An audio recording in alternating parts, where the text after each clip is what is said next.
तो जैसा कि मैंने लास्ट वीडियो में आपसे प्रॉमिस किया था कि इस साल के जो मोस्ट इंपॉर्टेंट क्वेश्चंस होंगे या इंपॉर्टेंट टॉपिक्स जो होंगे फॉर क्लास 12 फिजिक्स, वो सारे क्वेश्चंस मैं आपके सामने लेकर आऊंगा। ये सारे क्वेश्चंस बहुत ही इंपॉर्टेंट है, इसको बिना किए, बिना प्रैक्टिस किए, बिना पढ़े आप एग्जाम लिखने मत जाना। Alright, let's begin. तो हम लोग सेमीकंडक्टर इलेक्ट्रॉनिक्स से स्टार्ट करेंगे सबसे पहले। Okay, so the first question goes energy bands in conductors, semiconductors and insulators, इसके बारे में पढ़ लेना। इंट्रिंसिक एंड एक्सट्रिंसिक सेमीकंडक्टर्स, और इसमें पी टाइप और एन टाइप सेमीकंडक्टर क्या होता है उसको भी देख लेना। Next, explain the formation of PN junction semiconductor diode. तो पीएन जंक्शन डायोड के बारे में, पीएन जंक्शन के बारे में जितना भी टॉपिक्स छोटा छोटा है, पोटेंशियल बैरियर किसको कहते हैं, डिफ्यूजन करंट किसको कहते हैं, ड्रिफ्ट करंट किसको कहते हैं, और भी जो भी छोटा छोटा टॉपिक्स है इससे रिलेटेड, उसको जरूर से कर लेना, क्योंकि इस बार के लिए ये वाला क्वेश्चन 200% आएगा ही आएगा। ठीक है, ये वाला क्वेश्चन 200% आएगा। Alright, next, explain the construction and working of half wave and full wave rectifier circuit with circuit diagram. तो हाफ वेव या फिर फुल वेव, फिर से मैं बोल रहा हूं, ये दोनों क्वेश्चन में से एक क्वेश्चन कंफर्म है, एकदम आएगा ही आएगा, और ये दोनों क्वेश्चन भी इंपॉर्टेंट है। तो ये चारों क्वेश्चंस को अच्छे से कर लेना। लास्ट ईयर मैंने आईवी कैरेक्टरिस्टिक्स के बारे में बताया था, वो भी आया था लास्ट ईयर। तो इस साल आईवी कैरेक्टरिस्टिक्स बहुत ज्यादा इंपॉर्टेंट ना होके ये दोनों क्वेश्चंस, इनफैक्ट ये चारों क्वेश्चंस इंपॉर्टेंट है। Next chapters, atoms and nuclei, explain Rutherford model of atom, Bohr model of hydrogen atom, इससे रिलेटेड जो भी है nth ऑर्बिट वाला, वो सारा क्वेश्चंस कर लेना। ठीक है, find shortest and longest wavelength of Lyman, Balmer and Paschen series, ये जितना भी है ये सबको बढ़िया से कर लेना। Define mass defect and binding energy per unit nucleon and it's variation with mass number. Explain nuclear fission and fusion, ये फिर से आएगा, लास्ट ईयर भी आया था, ये फिर से इंपॉर्टेंट है। Alright, next chapter, dual nature of radiation and matter, Einstein photo electric effect और इक्वेशन, देख लेना इसको। नेक्स्ट क्वेश्चन, इसको भी देख लेना, laws of photo electric effect. Photo electric इस बार इंपॉर्टेंट है, क्योंकि ये डी ब्रॉगली वेव रिलेशन, ये अच्छे से कर लेना। Next, wave optics, wave optics में हाइजेंस प्रिंसिपल रहेगा ही। हाँ, necessary condition for constructive and destructive interference important है इस बार के लिए। लास्ट ईयर जैसे इसमें से आया था एक क्वेश्चन, इस साल भी इसमें से एक क्वेश्चन रह सकता है। Difference between interference and diffraction, ये इस बार का इंपॉर्टेंट क्वेश्चन है। अच्छा, यंग्स डबल स्लिट एक्सपेरिमेंट का 200% न्यूमेरिकल एक ना एक रहेगा ही रहेगा। ठीक है, तो इतना आपको करना है वेव ऑप्टिक्स से। Next, ray optics and optical instruments. तो रे ऑप्टिक्स का दिस टाइम ये वाला question, again I am talking about it, कि हाँ ये 200% रहेगा ही रहेगा। ठीक है, थिन लेंस फॉर्मूला इसी से रिलेटेड है, तो पूरा एक्सप्रेशन जो है, पूरा इसका जो डेरिवेशन है वहां तक पूरा करके आना, एग्जाम में भी पूरा लिख के आना। अगर लेंस मेकर्स फॉर्मूला भी बोले तो उसमें भी थिन लेंस फॉर्मूला को भी लिख के आना। लास्ट लाइन, एक लाइन ऐड करने से ये पूरा कंप्लीट हो जाता है। ठीक है, derive the expression for refraction through spherical surface. इसमें रिफ्रैक्शन थ्रू स्फेरिकल सरफेस जो है ना, इसमें बहुत सारे छोटे छोटे केसेस है, उन सारे केसेस को देख लेना। स्कूल्स में या फिर आप जहां भी पढ़ते होगे वहां पे एक ही केस को डिस्कस किया जाता है, वो एक केस को सिर्फ मत करना। जो रेयर मीडियम से डेंसर मीडियम में जाता है लाइट रे, तो जिस तरह से कॉन्वेक्स सरफेस होता है, तो सिर्फ वो एक केस नहीं होता, इससे बहुत सारा डिफरेंट डिफरेंट केसेस होता है। तो प्लीज उन सारे केसेस को देख के जाना, क्योंकि एग्जाम में डायरेक्ट वो फर्स्ट केस को ही नहीं देता है, बाकी डिफरेंट केसेस को भी एग्जाम में देता है। ठीक है, तो उसको बढ़िया से रे डायग्राम के साथ इसको पढ़ना। रिफ्रैक्टिव इंडेक्स ऑफ प्रिज्म, इसको भी देख लेना। Okay, total internal reflection and optical fibres, ये शॉर्ट क्वेश्चंस पे क्वेश्चन पूछ सकता है। Derive the expression for magnifying power of simple microscope, simple microscope, compound microscope and telescope, ये तीनों क्वेश्चन हर बार इंपॉर्टेंट होता है। इन तीनों में से एक क्वेश्चन 200% श्योर आएगा ही। लास्ट ईयर इसका डेरिवेशन पूछा था, तो इसका डेरिवेशन की जगह पे इस बार न्यूमेरिकल इससे रिलेटेड पूछेगा। और जो डेरिवेशन है, ये 7th नंबर मैं मार्क कर दे रहा हूं, 7th नंबर जो एस्ट्रोनॉमिकल टेलीस्कोप है, इसका डेरिवेशन इस बार पूछेगा। Alright, next alternating current and electromagnetic waves. Alternating current में एवरेज पावर इन एसी, ठीक है। अच्छा, ये IRMS और VRMS दोनों में से एक इसको प्रूव करने के लिए पूछा जा सकता है, दिया जा सकता है। व्हाट इज पावर फैक्टर, इसका एक्सप्रेशन को भी देख लेना, ठीक है। Expression for average value of AC in full cycle and half cycle, ये छोटा सा क्वेश्चन है बट यस इसको भी कर लेना। हाँ, AC जनरेटर इसको भी देख लेना, लास्ट ईयर भी आया था। ट्रांसफॉर्मर इस बार आएगा, ठीक है। नेक्स्ट जो है आपका इलेक्ट्रोमैग्नेटिक वेव से है, EM वेव से है, कैरेक्टरिस्टिक्स एंड ट्रांसवर्स नेचर इसका जो है उसको वो पूछेगा, ठीक है। ओके, इलेक्ट्रोमैग्नेटिक स्पेक्ट्रम, स्पेक्ट्रम से रिलेटेड ये जो आपके पास है इन सारे का इसका रेंज होता है फ्रीक्वेंसी एंड वेवलेंथ का, वो भी बढ़िया से इसको देख लेना।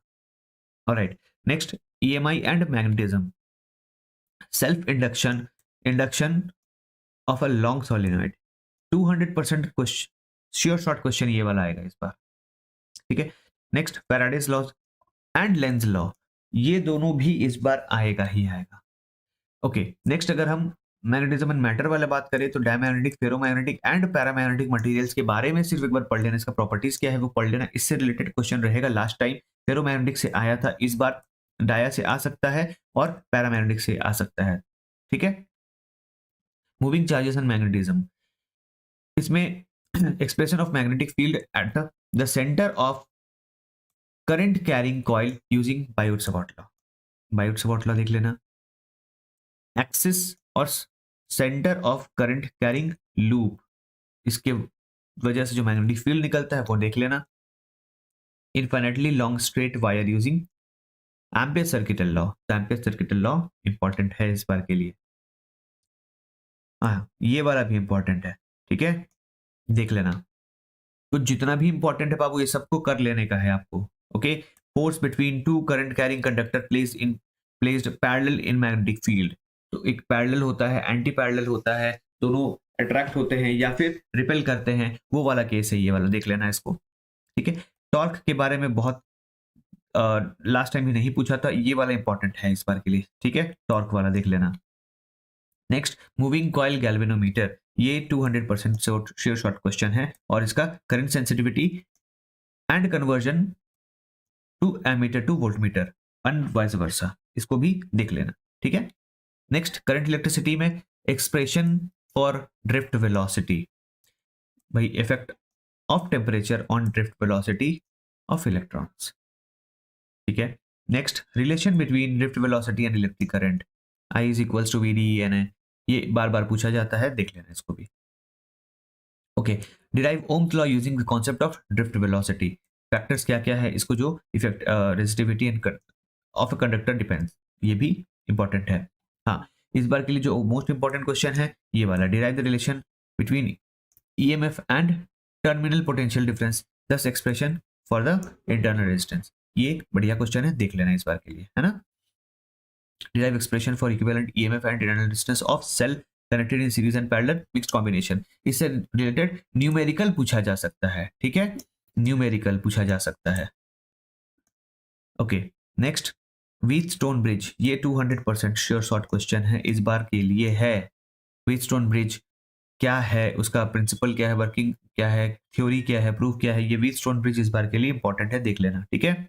नेक्स्ट है किरचॉफ्स लॉ से रिलेटेड न्यूमेरिकल्स, व्हीटस्टोन ब्रिज से रिलेटेड जो भी है न्यूमेरिकल इससे एकदम पक्का से रहता ही है किरचॉफ्स लॉ से, और इस बार भी रहेगा।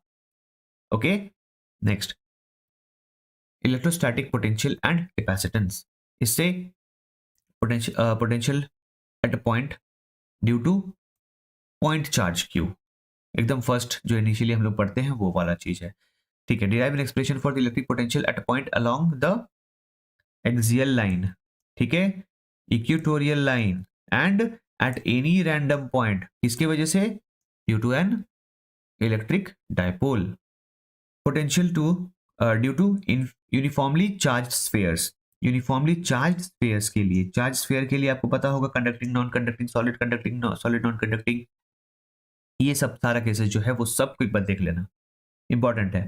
Potential energy of N electric dipole placed in a uniform electric field, it's an important question for this year. Okay, derive the expression for the capacitance of parallel plate capacitor having plate area A and separation D. इसमें dielectric वाला इस बार question शायद से नहीं पूछ सकता है, although ये क्वेश्चन मेरे हिसाब से इंपॉर्टेंट है इस साल के लिए. Numericals related to combination of capacitors and energy stored in capacitor, ये भी 200% क्वेश्चन है जो आएगा ही.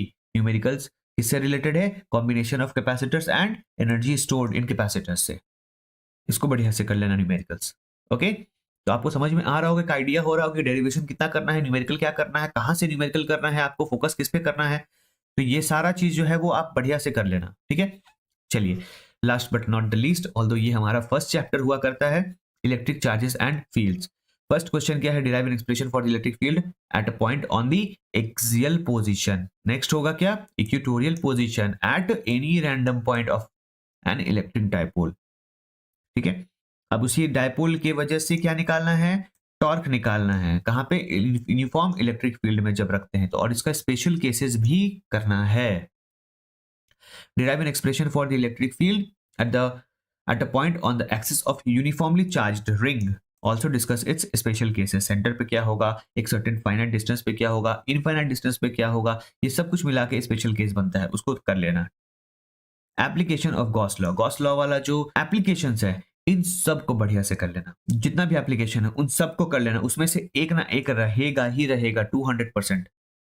Okay, next, derive an expression for electric field at the centre of uniformly charged arc. तो यूनिफॉर्मली चार्ज आर्क की वजह से इसके सेंटर पे क्या होगा इलेक्ट्रिक फील्ड, वो आप देख सकते हो. कैसे फाइंड करेंगे ये सारा, ये डेरिवेशन मैंने अपलोड करा हुआ है. ठीक है, ये फर्स्ट चैप्टर का, सेकंड चैप्टर का हाफ ऑलमोस्ट है, बाकी धीरे धीरे और भी अपलोड होता रहेगा. Expression for electric field due to an infinitely long straight conductor uniformly charged, इसको भी कर लेना.